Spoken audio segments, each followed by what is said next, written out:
보니까 이 시간에 그 내용에 대해서 다시 잠깐 이야기 좀 나누고 확정하는 그런 시간을 갖도록 하겠습니다. 첫 번째로 이상욱 대표님을 모셨는데요. 이상욱 대표님에 대한 그 소개를 우리가 다들 알고 계시긴 한데 깊이 있는 소개를 조 선생님이 해주시겠습니다. 한살림을 처음부터 박재일 회장님하고 함께 시작하신 거예요. 거의 30년이 다 됐네요. 30년 동안 한살림을 시작해서 지금까지 이끌어 오시고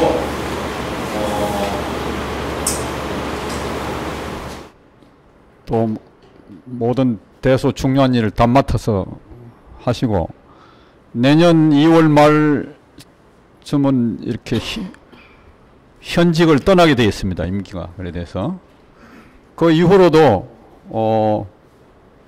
또 여러 가지 우리하고 함께 한살림하고 함께 계시리라 생각되는데 우리 저 연합 이사님이신 노원 이사님께서 오셨으니까 이사님들하고 잘 상의하셔서 이상국 대표께서 30여 년간 해오신 이런 경험, 경륜 이런 걸 살려서 우리 옆에 좀 더 오래 계실 수 있도록 좀 해주시기 바랍니다. 이상국 대표님은 한 30년 전부터 한살림을 처음 시작해서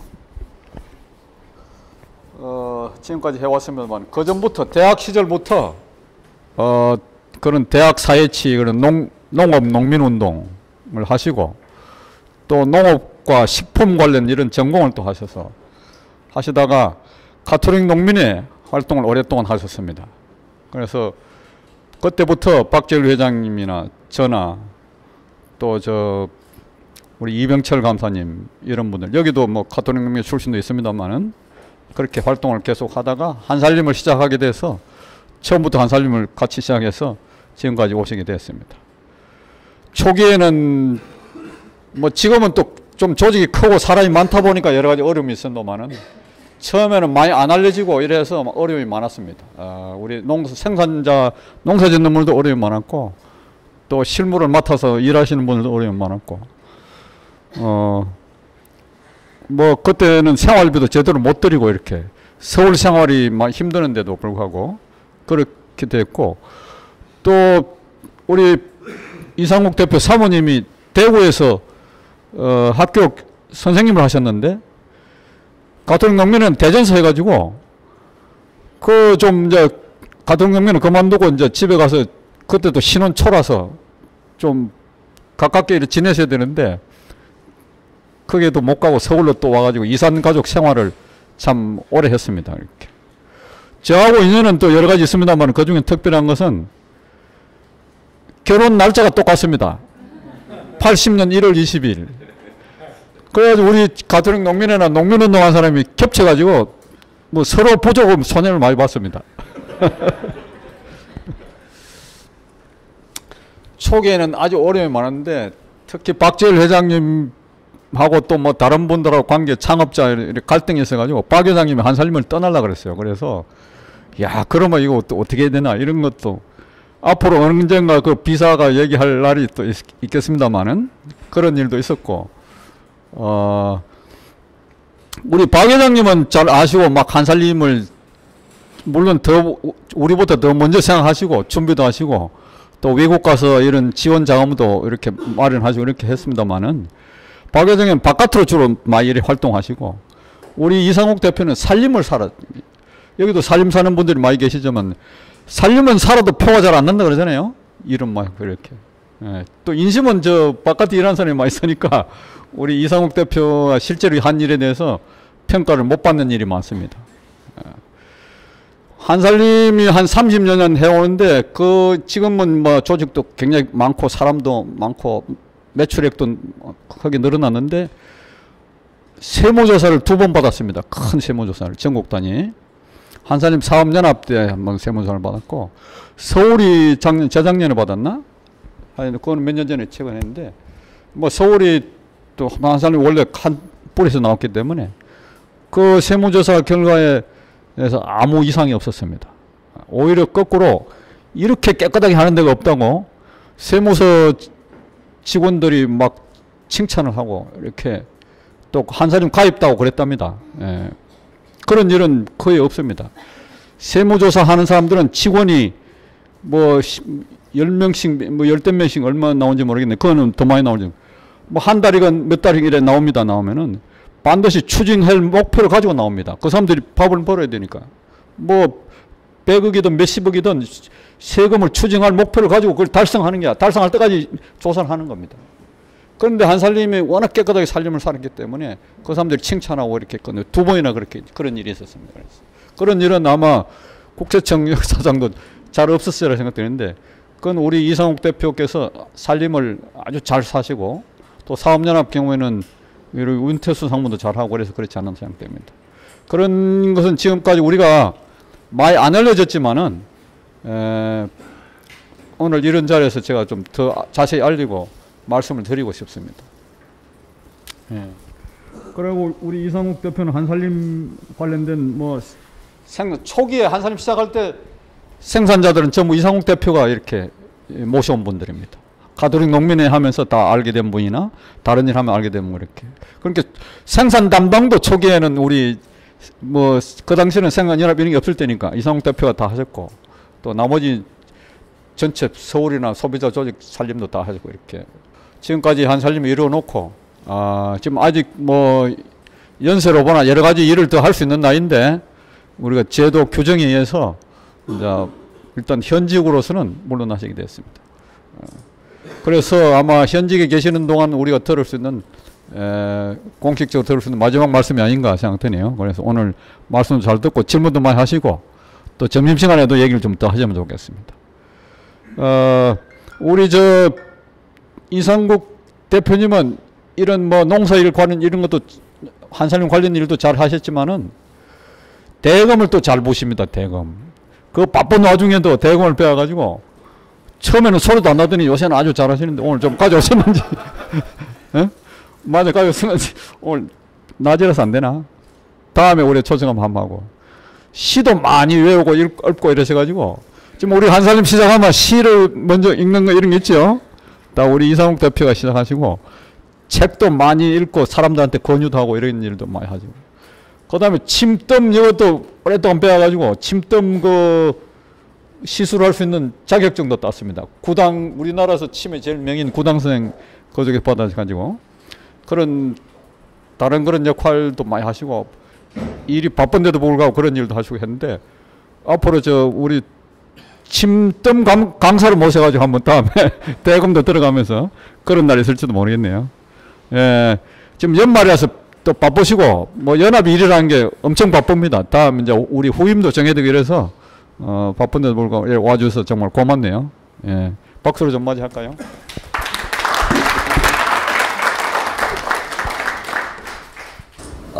우리 계산에 있는 형제들 입장에서는 아마 올해가 좀 가슴 아픈 한 해였던 것 같습니다. 그렇지요? 가슴 안 아팠습니까? 지금도 진행됩니다만 그런 것들이 사실은 제가 좀 더 세심하게 좀 그런 부분을 평소에 더 철저하게 잘 살피지 못한 데서 또 큰 원인이 있지 않나 이런 생각을 개인적으로는 해봅니다. 근데 또 이게 지금 이제 우리가 겪고 있는 이 가슴 아픈 일들이 또 잘 다져져서 또 새로운 그렇지 않는 그런 내일을 또 만드는데 약이 되지 않을까 저는 그런 생각을 하고 약이 되도록 함께 노력해봤으면 좋겠다 이런 말씀을 우선 드립니다. 이 한 해를 보내면서 오늘 제가 이렇게 얘기하는 거 제가 일방적으로 이해하는 것보다는 오히려 역으로 여러분들인데 여러분들은 왜 한살림 농사를 하고 계시는가 이게 좀 제가 한번 먼저 물어보고 이 얘기를 한번 듣고 또 제가 생각하는 한살림 농사 얘기를 좀 나눠볼까 싶은데요. 한 5분 정도는 한번 들어보고 싶습니다. 우리 저렇게 앞에 앉아있으면 늘 불리한 점이 많아, 그지요? 우리 안상희 형제부터 제가 한번 왜 우리는 한살 농사를 당신 하고 있는지 그 얘기를 질문 내용이 쉽지요 하고 있으니까 그죠? 그거 한번 간략하게 저는 들으시죠. 그냥 편하게 잘 먹고 살려고 한달 겁니다. 예. 또 뒤에 그 저기 그 관식씨 앞에 있는 우리 형제님 한살림 농사를 본인은 왜 하고 있다고 생각되시는지.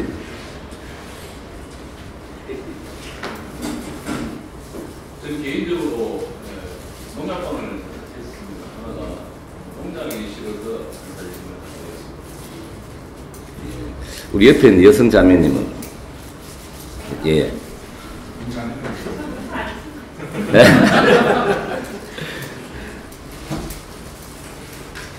그 뒤에 우리 빨간 잠바 입고 계시는 분. 예.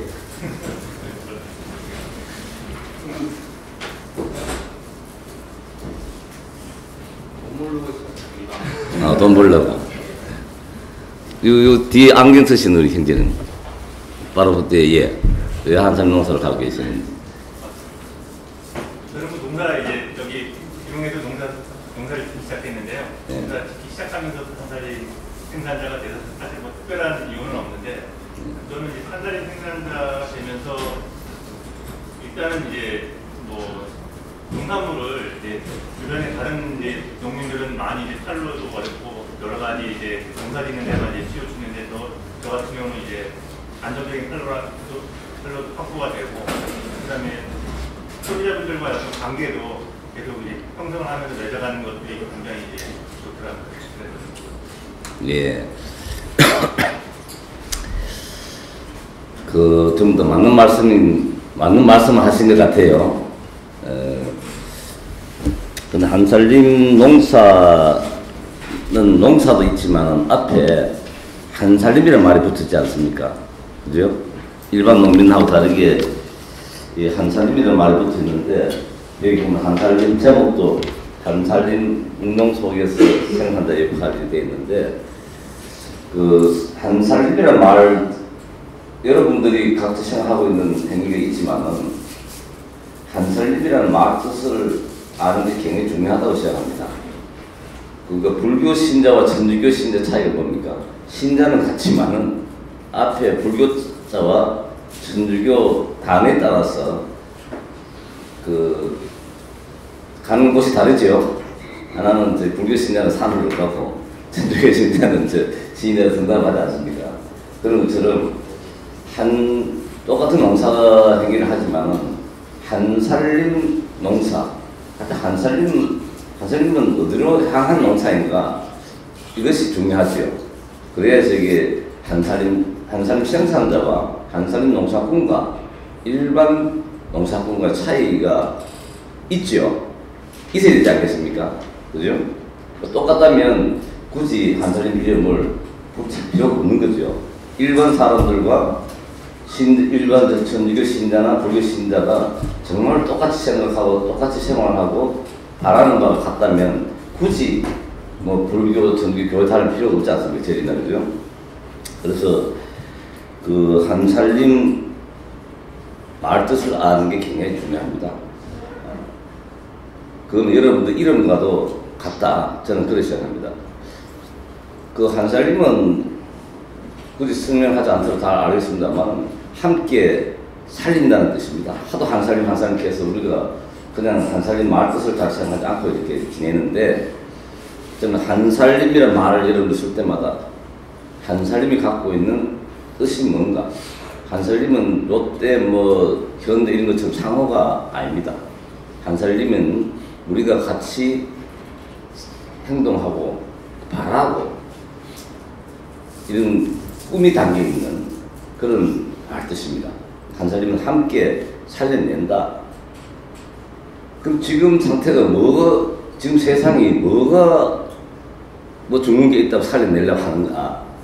여러분들 생각해서 지금 우리 현재 사회 속에서 나의 생활 속에서 살려야 될 것이 없다. 함께 살아야 될 거리가 없다. 이런 생각이 들면 한살림 안 하는 것이 고민이 좀 덜합니다. 그죠? 문제가 죽임이라는 현상의 없다고 생각하는데 한살림이 자꾸 있다 그러니까 뭐 살려야 된다 그러면 이게 사람 환장할 일이 아닙니까? 뭘 살려야 될지 뭐가 죽는지 모르는데 뭘 살리자 하느냐라고 얘기하게 되면 그 보통 스트레스가 아닙니다. 그죠? 그래서 여러분들은 지금 이제 우리 사회 속에서 특히 나의 생명과 관련해서 무엇이 어떤 위험이 있고 어떤 죽임의 현상이 있기 때문에 한살림은 함께 살리자. 혼자서는 못 살리기 때문에 함께 힘을 모아서 내 생명도 살리고 다른 생명도 살리고 같이 살려보자. 그래야 내 생명도 산다. 함께 산다. 뭐 이런 이름을 가지고 있어요. 한살림의 이 말 글자 안에는 끊임없이 그런 것들을 우리 한살림 가족들인데 생각하자고 그런 행동을 하자고 그런 사람들끼리 모여있는 것이 한살림입니다. 그런 사람들이 그런 꿈을 향해서 그런 일거리를 향해서 모여있는 것이 한살림이다.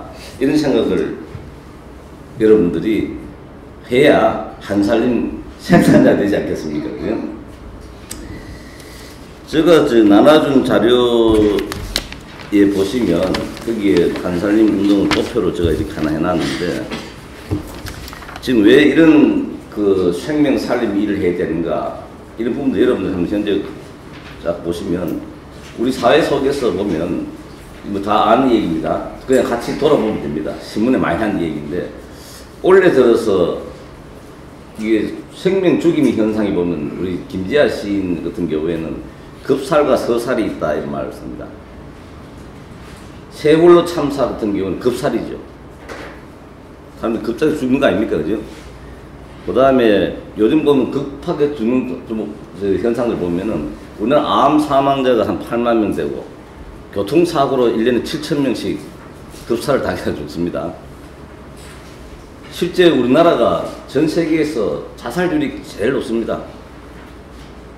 자살자가 1만 5천여 명 되는데 지금 33분마다 한 명씩 자살합니다. 그 다음에 생활 환경병, 이런 게 한 4만 명.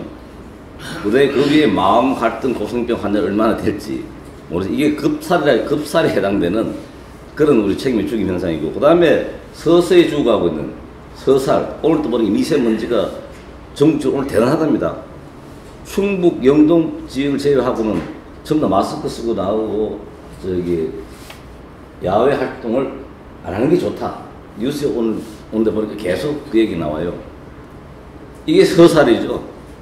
금방 죽지는 않지만은 그런 공기 오염에 대해서 마음도 살 수가 없지 않습니까?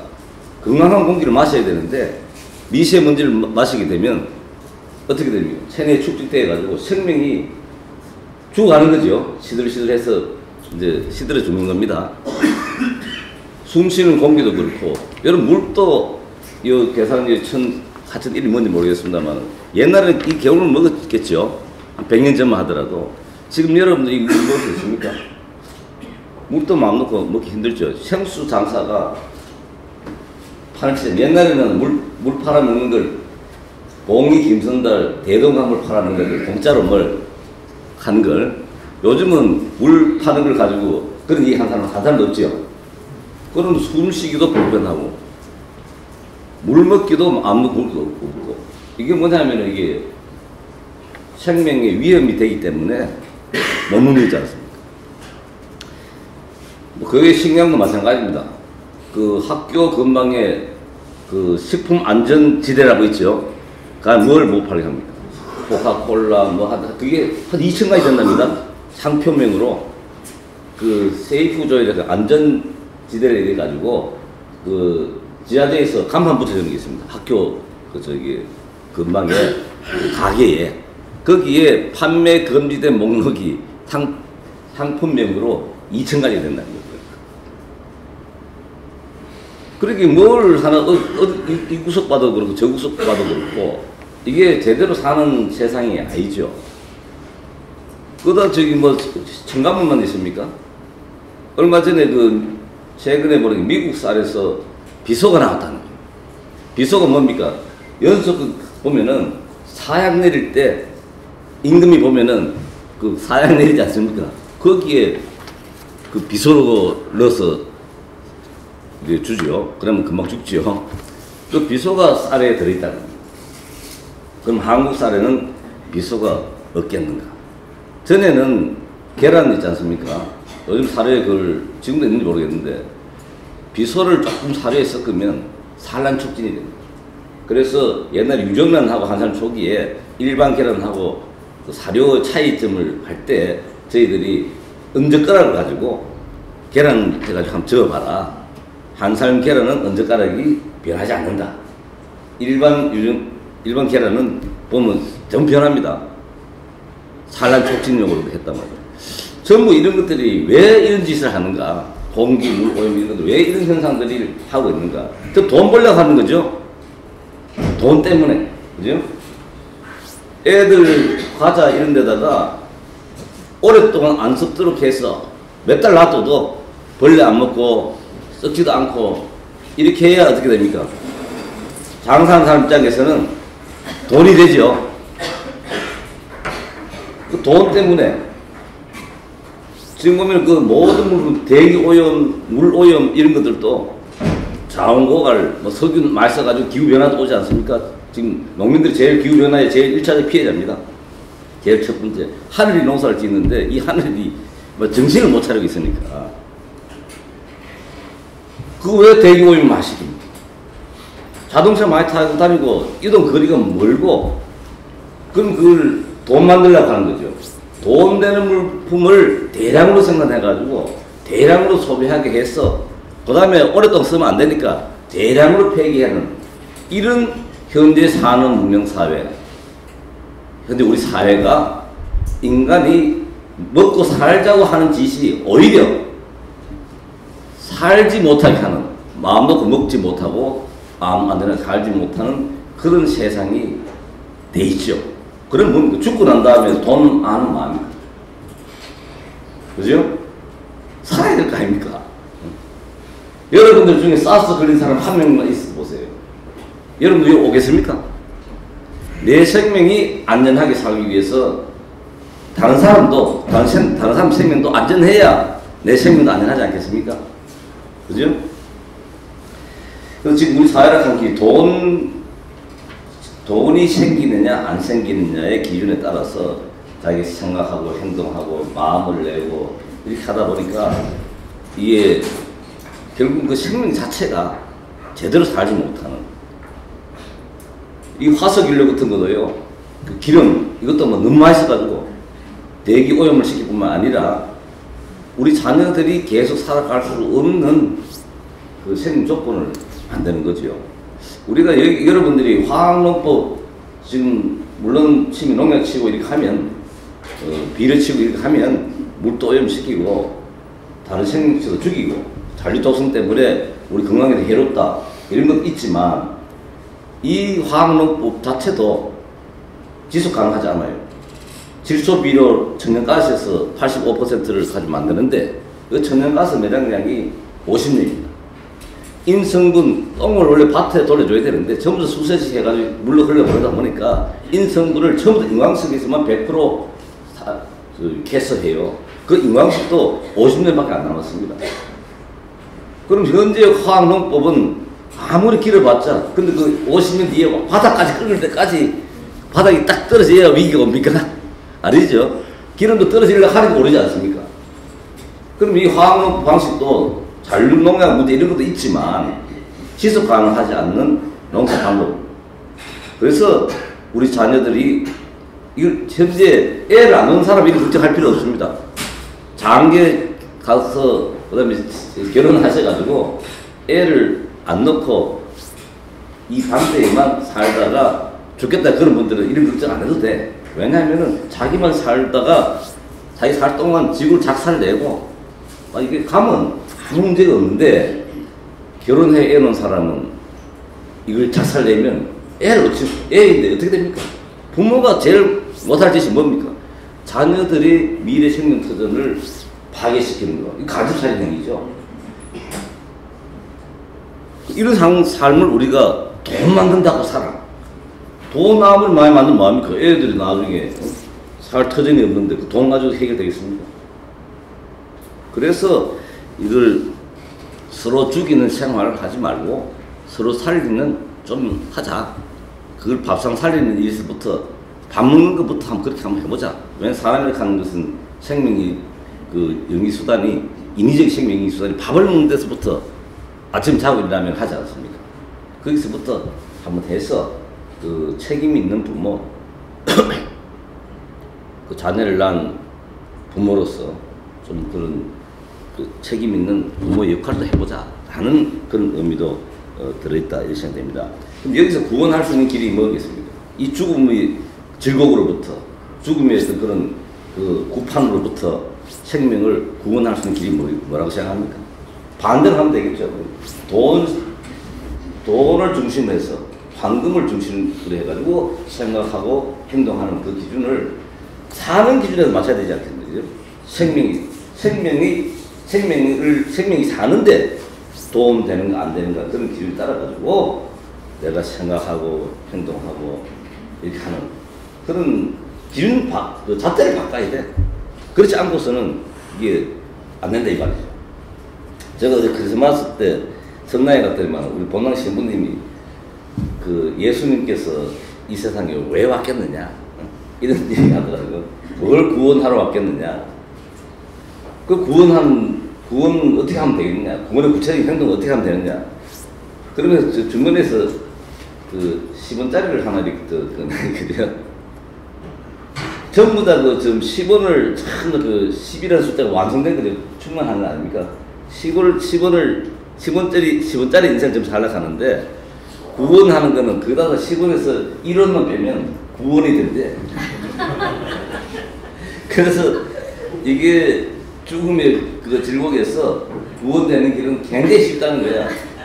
10원에서 1원만 빼면 구원이 된다는 거야. 그래서 이게 그것도 그 예수가 이 땅에 생명을 구원하러 왔지 않습니까? 생명을 구원하는 거는 그 1원을 구원해서 1원을 채우려고 하다 보니까 이게 모든 생명을 죽이는데 그 10원에서 1원을 같이 드러내기만 하면 온 세상이 구원된다는, 다시 말하면 물적 가치에 그거를 좀 이렇게 이심이죠. 1원을 채우겠다 하는 게 그걸 그 상쇄를 하고 1원을 좀 더 나눠주려고 하다 보면 10명이 1원씩 내놓으면은 저기 19명이 1원씩 내놓으면은 또 한 사람이 구원되지요. 그런 식으로 이게 그런 뭐 말장난 듣기는 하지만 사실 생각해 보니까 상당히 일리 있는 얘기예요, 그죠?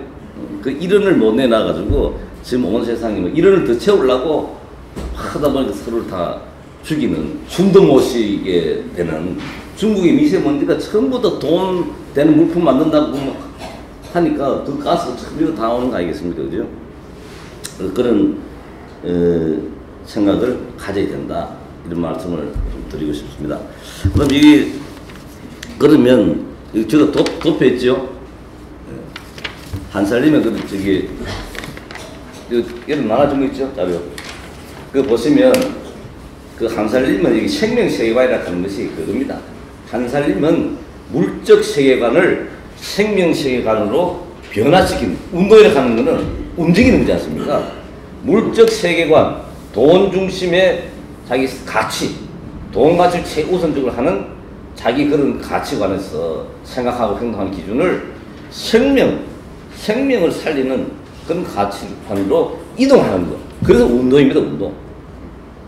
이동하지 않고 계속 그 자리에 있으면 운동하지 않는 거지요.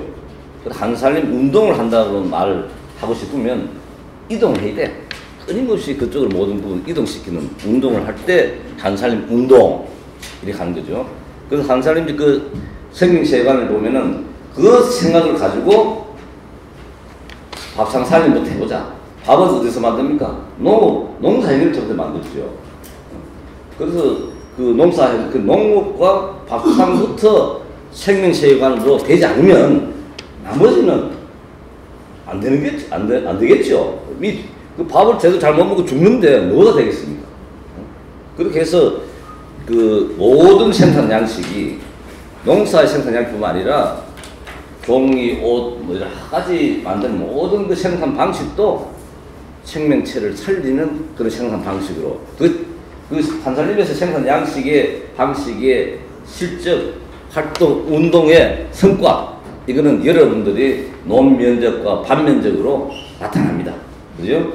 그 공급액으로도 나타나고 있고 그 다음에 삶도 그 다음에 생활 양식도 어제 그 농림부 식품안전국장하고 저 어제 늦게까지 있었는데 그때 앞으로 식품국장이 유인하시는 분들이 농촌 저기 환경 쓰레기 이런 문제에도 좀 앞장서야 안 되겠습니까? 앞으로 인증 낼 때 그 저기 집에 뭐 비닐 태운다든지 뭐 이렇게 하면 안 되도록 인증 조항을 넣어야 안 되겠습니까? 이런 얘기 하더라고요. 그럼 마땅히 해야 되죠. 유노하시는 분 중에서 그렇게 눈에 보지 않는 미생물 생명도 지 생명체 먹이는 사람이 어떻게 그 비닐을 한번 버리겠습니까? 저는 그렇게 얘기했는데 그렇지 않은 경우가 많은가 봐요.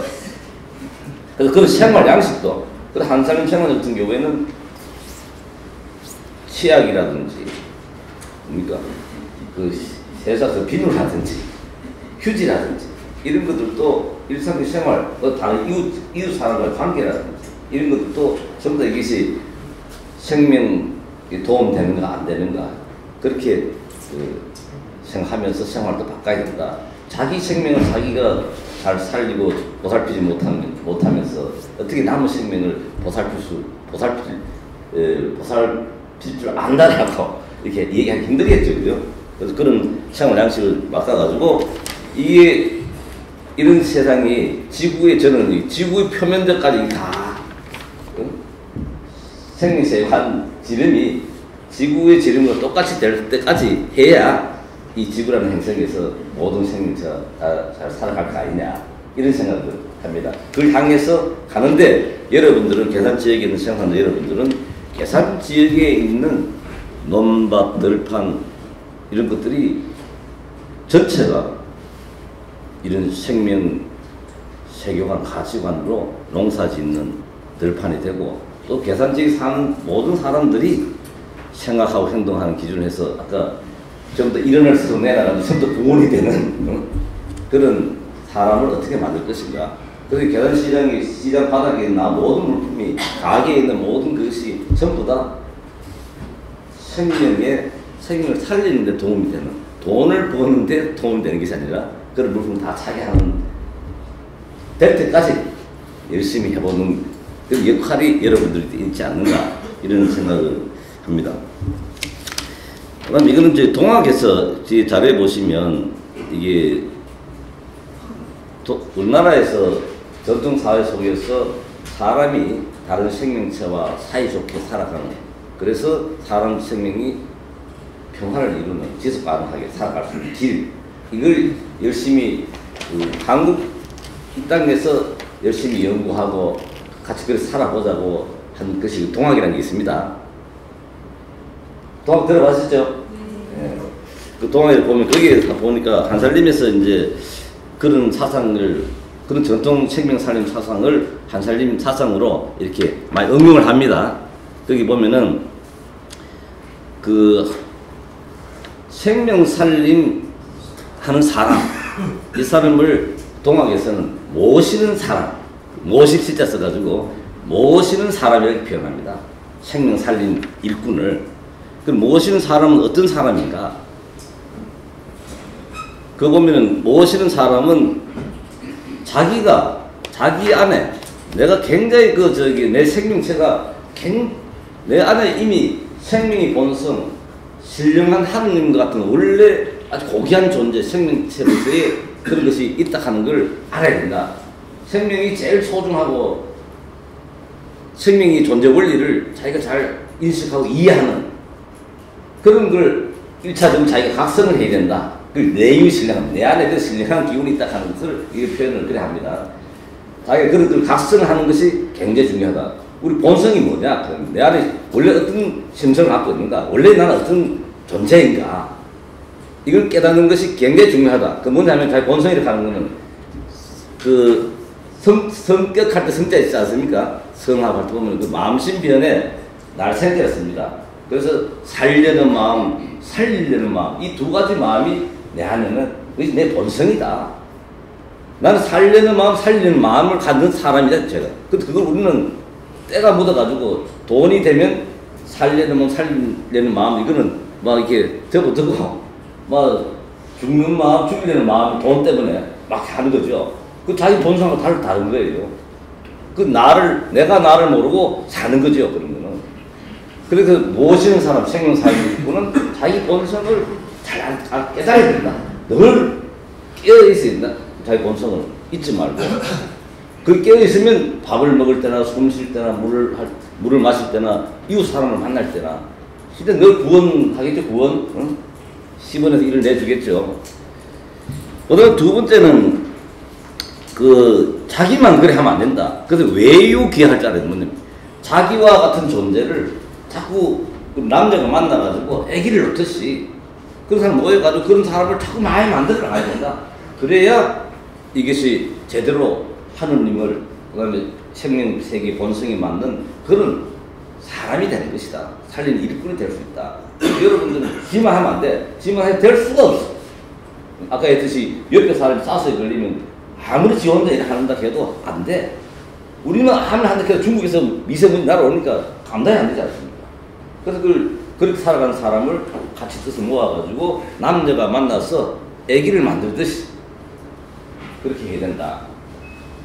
자기 옆에 사람을 자꾸 만들어 가야 된다. 이 두 가지가 떨어져 있으면 안 된다. 이 두 가지는 같이 붙어 있을 때, 어느 것 하나, 한쪽만 하는 것이 아니라 같이 붙어서 늘 움직여서 나갈 때에 모시는 사람, 생명 살리는 사람의 그런 일이 된다. 이건 최혜월 선생이 동학에 보면 써놨어요. 그걸 향해서 우리 한살님이 가고 있다. 그래서 생명 역할은, 근데 이 중에서도 왜 생명 역할이 제일 중요하냐면은 이 자연 생명 세계의 질서를 누가 제일 잘 압니까? 도시 사람이 잘 알겠어요? 공장 움직이는 사람이 잘 알겠습니까? 이거는 농민들이 제일 잘 압니다. 왜냐하면 농민들은, 생명자들은 하루에 반 정도는 어디 가십니까? 들판에 가 살아. 그죠? 작물을 기르지 않습니까? 그 들판에 가기 때문에 자연 생명 세계의 존재 질서를 체감하면서 생활하시는 분들이에요. 우리가 보면 하늘이 농사 짓는다고 하는 말을 쓰지 않습니까? 벼는 주인 발자국 소리를 듣고 큰다. 농민이 제일 보기 좋은 것이 자기 놓은 물고에 물 들어가는 거하고 자기 자식 입에 숟가락 들어가는 게 제일 보기 좋다. 얘들 좀 넘쳐 드신 분들 얘들 있죠? 이거야말로 생명세계의 관이죠. 벼와 자기 자신을 같이 생각할 줄 아는 거예요. 이 마음이 이 자연생명세계의 존재 질서다. 모든 생명체의 무게는 같거든. 그죠? 공기가 더 비싸요? 황금이 더 비싸요? 어떤 사람은 황금이 더 비싼 줄 알아요. 여러분들 황금을 한 장 갖다 놓고 10분 동안 숨 안 쉬면 이거 다 죽게 하면은 숨 안 쉬는 사람이 있습니까? 10분 뒤에 저승 가버리는데 뭐 황금 있으면 뭐야? 공기가 제일 비싼데 사실 따지고 보면 그죠? 그래서 농민들은 그런 일상적인 생활 속에서 자연 생명체가 갖고 있는 존재 질서, 생명체와 생명체가 어떤 관계를 가지고 살아야 된다 하는 걸 체득한 사람이기 때문에 여러분들이 생명 가치관 선생이냐, 선생, 교사야. 저는 농민은 생명체관 가치관의 일상적 생활 교사다. 여러분들이 들파는 그 체험장이에요. 여러분들이 그걸 교사 노릇하고 발신 안 하면 도시 사람들이 어떻게 변하겠습니까? 지금 한사람 소비자들이 이용률이 3년 되면은 70%가 어디 간 거 없어. 길이 이상 돼가지고 어디가 헤매는지 몰라. 또 이용한 사람 중에서 한 30%는 아이고 문턱에 가서 왔다 갔다 그래서 하고 있어. 그럼 나머지 이용률도 마찬가지. 원래 마늘 작년 물량과 같은 물량이 소비하는데도 죽을 뻔했어. 포도가 조금 떨어지면 고마이가 안 먹어. 그러면 이 생산자 입장에서 요즘 한참 소비자도 많이 달라졌어. 옛날하고 달라. 지금 뭐 이렇게 하죠. 불안해 되게 한살림도 이게 참 어떻게 되나 이 걱정 많이 합니다. 저는 이런 생각, 여러분들 그런 생각이 들 때마다 우리가 감명 있게 이 자연 생태계의 존재 질서를 이 시대의 수준에 맞게 잘 발신을 못했구나. 어떻게 하면 더 발신하게 해서 죽어있는 70%가 3년만 지나면 전부 다 이렇게 쉬고 있는 그 조합원들을 여러분들 얼굴이 생각나고 여러분들이 삶 속에서 번져나오는 그 인생길 이런 데에서 한번 들어보고 보고 싶어서라도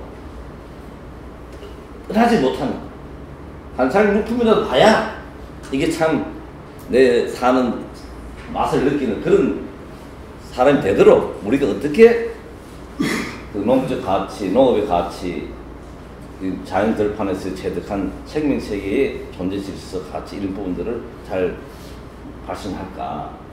저는 아까 산살림에 있어서는 물론 여러분들이 힘듭니다. 지금 그 농업 환경이라는 것이 굉장히 힘들어요. 그죠?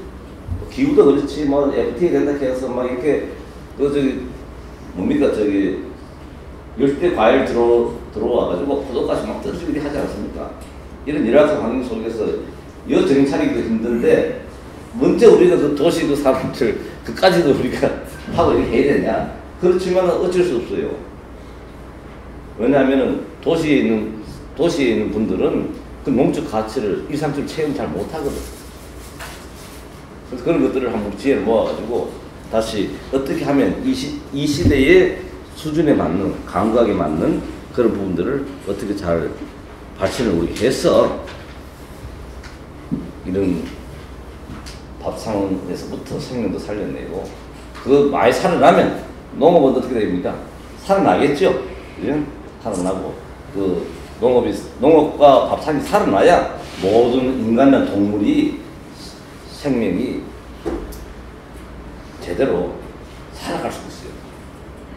그 밥을 먹고 살아있는 생명을 살리는 과정 속에서 만들어진 밥을 먹고 나서야 박근혜 대통령도 대통령이 한다니까요. 그렇죠? 그럼 여러분들이 이 연구를 굉장히 많이 해준다. 어쩔 수 없다. 이런 생각을 합니다. 근데 지혜를 잘 모아가셔야 되지 않을까 이런 생각을 하고 사실 한살림이 이제까지 많은 시민들이 참여하게 된 배경에는 특히 초기에 우리 생활자들이 잘하셨어요. 초기 생활자 특히 그 생활자들이 그런 농적 가치, 농업이 갖고 있는 이런 여러 가지 다른 생명체와 사이좋게 지냈던 이런 내용들, 이런 부분들 잘 표현하고 발신하셔가지고 감동받아가지고 아내들 쌓아왔다는 걸. 한 대표님 보면은 지금도 콩씨알 얘기 아래 6시 내 고향 보니까 어떤 생각을 얘기하더라고. 그때 옛날에 89년도에 KBS에서 한살림 활동 사례를 촬영해서 1시간 반을 했었어요. 한해석 주부 일기라고. 그 할 때 들판에서 PD가 우리 돌아가신 김영원 회장님 보고 유기농업이 뭡니까? 이렇게 질문을 했어. 나라 들판에서. 그때 김영원 회장님이 유기농업은 단순한 농사 기술이 아닙니다. 응? 진짜 잘 먹고 내 혼자 잘 먹고 잘 사는 보신주의적 그건 아닙니다. 그런 것이 유기농이 아닙니다. 그러면서 유기농민은 들판 씨앗을 뿌릴 때 옛날에 얼마나 배고픈 시절이 있습니까? 그 배고픈 시절에 콩을 하늘만 뿌려댈 걸 세 알을 뿌렸습니다. 하나는 땅에 사는 벌레를 위해서, 하나는 하늘 나는 새를 위해서.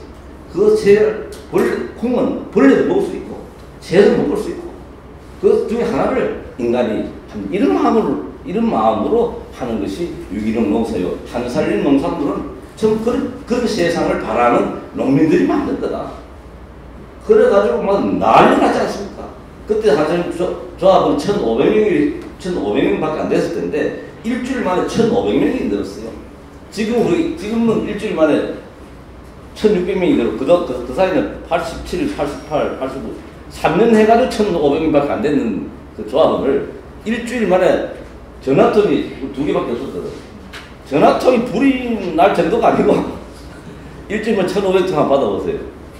이렇게 해서 우리 사회 속에서 유인호흡이 그때 불문에서도 이런 무농약 판매가 있었어요. 근데 그 보신주의자들이 하는 돈 많은 사람들이나 먹는 이런 생각을 했던 일반 소비자들이 이게 유인농산물을 한 것이 그런 게 아니구나.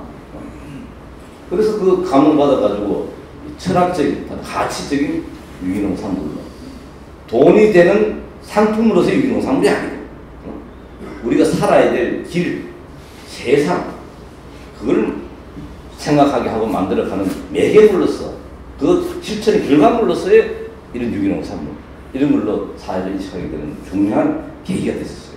그렇지만 한살님이 그때 그 느낌, 이미지 가지고 지금도 뭘 하고 있습니까? 지금도 일반 시민들이 한살림 가면은 그런 얘기를 보면 여러분들이 한살림의 서명이라든지 들어가 보면 자료 곳간에 들어가 보면 그런 얘기를 많이 써놨습니다.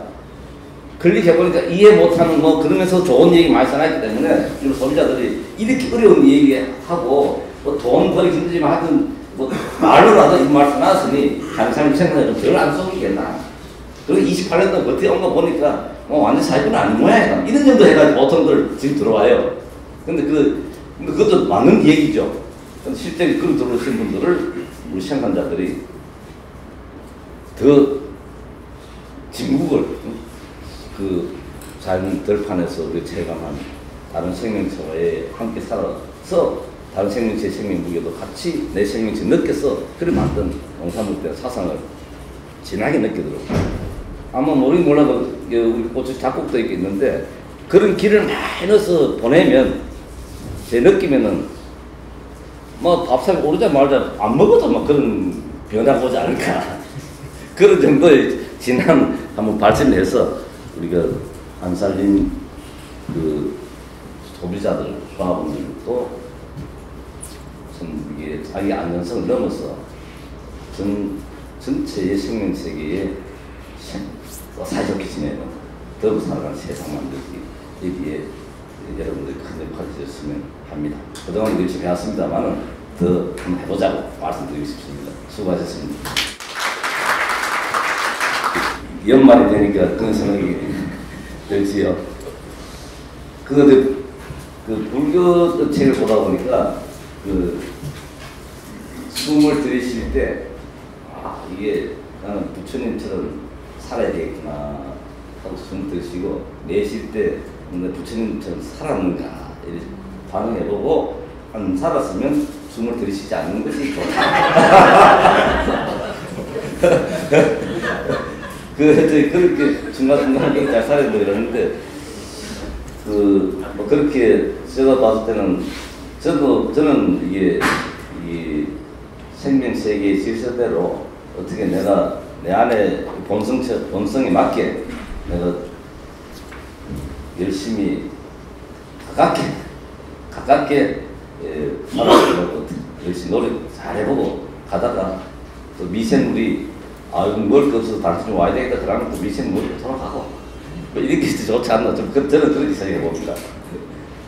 제가 끝으로 요번에 우리가 한살림이 이제 세계 유인호 원래 상을 받았어요. 유인호 잘한다. 그 상을 왜 줬는지 물어봤더니만은 한살림에서 하고 있는 생산자와 소비자의 관계 있지 않습니까? 특히 파종전에 씨앗을 뿌리기 전에 가격과 출하량을 정하고 그 다음에 수확하고 난 다음에 100% 책임 소비를 하고 세상에 그런 한 방식이 어디 있느냐. 이 자본주의 사회 속에서 그게 가능하냐. 특히 쌀 같은 경우에는 2년 뒤에 먹을 쌀값을 정해가지고 다 소비시키겠다. 이게 어떻게 가능하냐. 그래서 저희 한살림에는 그걸 이런 가치로 살아가는 가치를 가지고 생명 세계에 존재하는 가치, 이 가치 함께 만들어 보자는 그런 생각 때문에 가능하다. 그러니까 그분들이 한살림 종교 집단입니까? 또 하나는 독일에서 이 토크쇼처럼 하는데 사회자가 지금 앞으로 독일 국민들은 유기농산을 넣기 어렵게 됐다.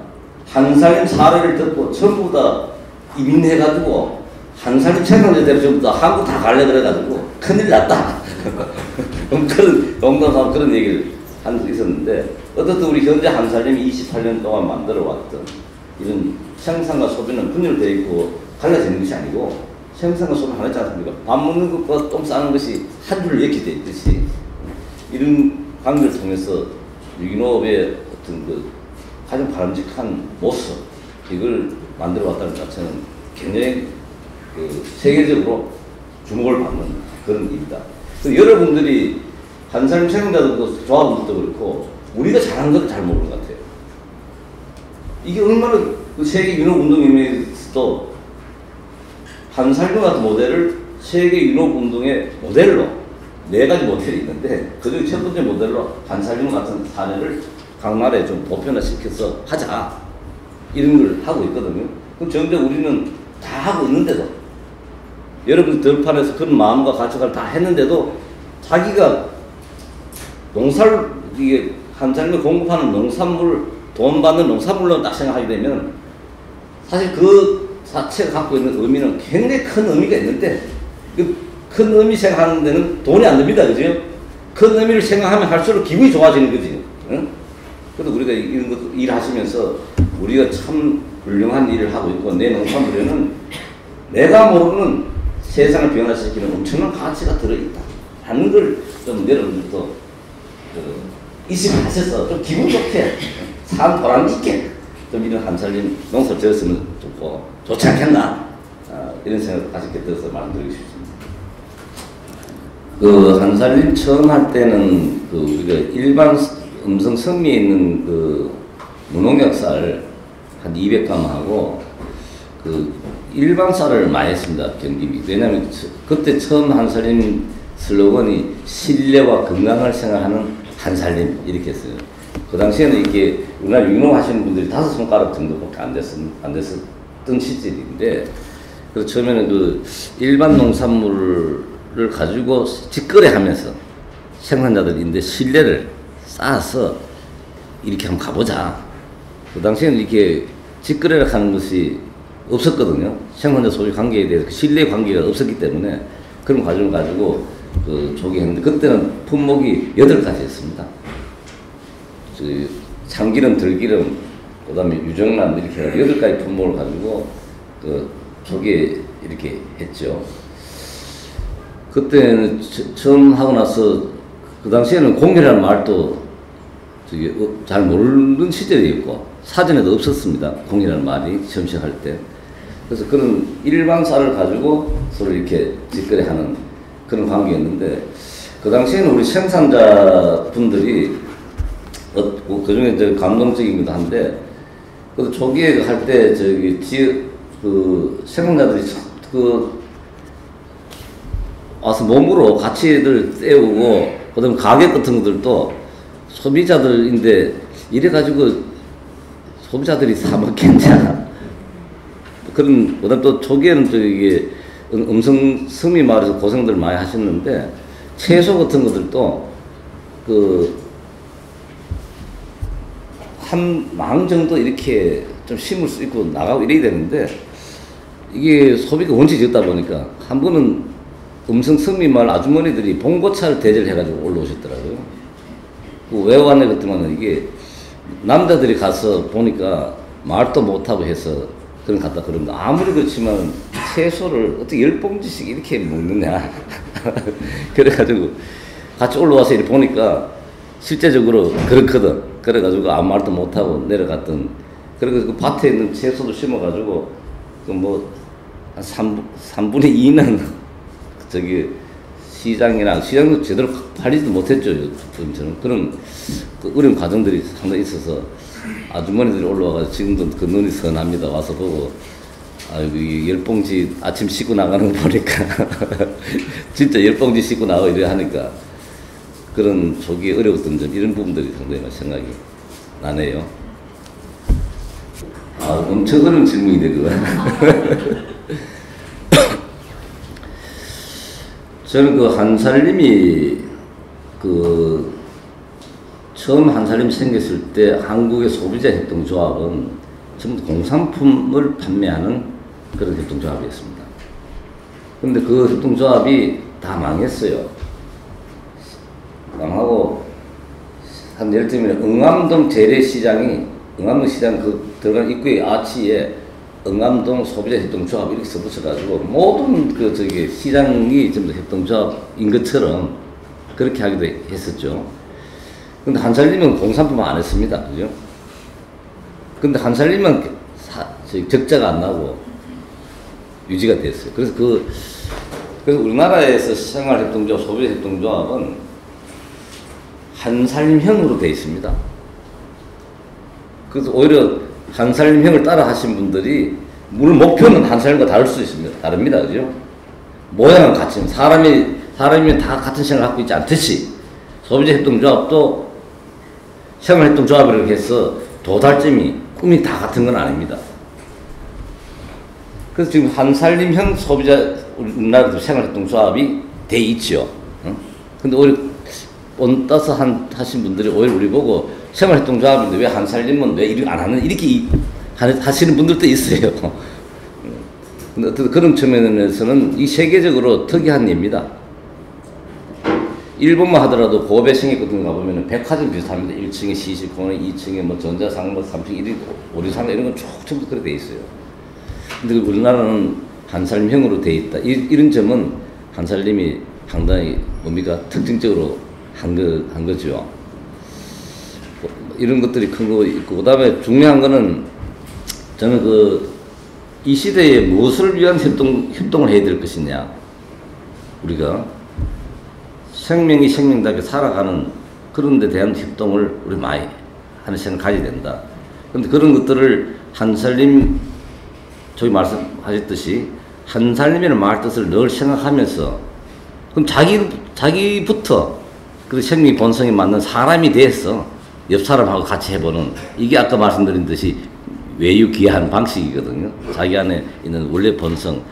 여기 여월 선생님 얘기로는 자기 본성은 인간이 언제 가질 수 있냐 하면은 낙지초 적자지심이라 처음 어머니 뱃속에서 피덩이를 딱 떨어졌을 때 그때 그 마음이 본성이라든 살린 마음 이런 게 좀 들어있다 그러는데 그때 옷을 입으면서부터 잘 오염되어 있는데 그걸 오염되어 있는 것을 이런 마찬가지 공부라든지 여러 가지 명사이라든지 안 그러면 뭐 여러 가지 대화라든지 교육 이런 걸 통해서 자기가 자꾸 이렇게 때를 자꾸 씻어 나가는 것을 일상적으로 늘 해야 그런 마음을 유지할 수 있다 이렇게 되는데 앞으로도 한살림이 다른 생명체와 사이좋게 지내는 운동을 해보자고 그런 사람들 같이 모여 있는데 가끔은 보면은 뭐 저도 잘 못한 부분이 많이 있습니다만 지금도 그렇고 이게 사이좋게 무생명과의 평화를 한번 만들어 보자고 모인 우리 안에서 가끔은 그렇지 못한 경우가 생겼을 때 여러 가지 아쉬움도 있고 근데 지금 요즘 최근에 들어서 그런 걸 잘 닦아 보려고 모신 과정, 기름 과정, 영성 그렇게 생명체의 본성에 맞는 보존 질서를 이제 잘 생각하는 이게 영성인데 그런 걸 프로그램도 만들고 이렇게 해가지고 이제 보완적 개념 같습니다만은 그런 부분들을 잘 적극적으로 활성화하고 우리 각자가 뭐 동참해서 활성화되는 거죠. 그래서 그런 기운을 조직 안에서 항상 유지하면서 확대해 나가는 그런 집 가야 되지 않겠느냐 이런 생각이 듭니다.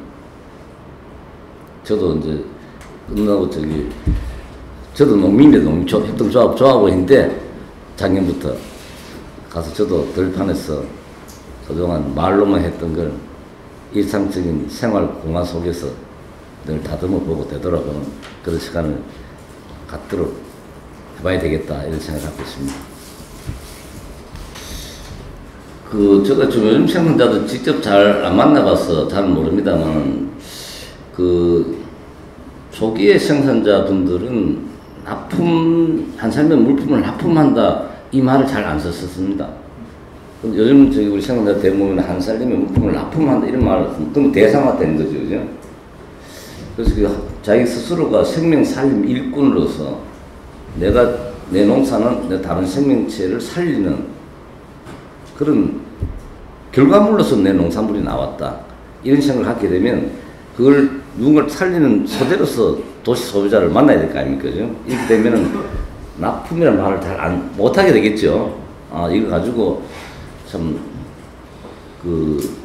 그런 마음으로 자기 삶 생활을 해보는 도시 가족들을 만들고 만나러 가는 관계 지으러 가는 그런 생각을 갖는 부분들이 요즘은 조금 약화되어 있지 않느냐. 또 그걸 어떻게 활성화시킬 것인가. 이것도 노력은 하고 있는데 우리 생산자나 그다음에 소비자 숫자 늘어나는 많지 비례해서 그 활동이 같이 확장되고 깊어져야 되는데 하고는 있지만은 좀 이게 비례적으로 잘 못 가고 있는 거 아니냐. 그래서 지금 현재 한살림에서 고민을 합니다만은 바닷물은 일반 물과 차이가 소금 농도가 3.5% 있어서 바닷물이 된다는 겁니다. 그래서 일반적으로 우리 한살림 전체 생산자나 도시 가족들이 한살림 잘한다 라고 그다음에 이게 한살림을 하지 않으면 기분이 안 좋은 이런 사람들이 한 5%나 아니면 3.5%나 이런 사람이 되도록 우리 스스로들이 자꾸 그런 과정을 만들고 챙겨나도록 하는 그런 노력이 있어야 되지 않을까 이런 생각이 듭니다.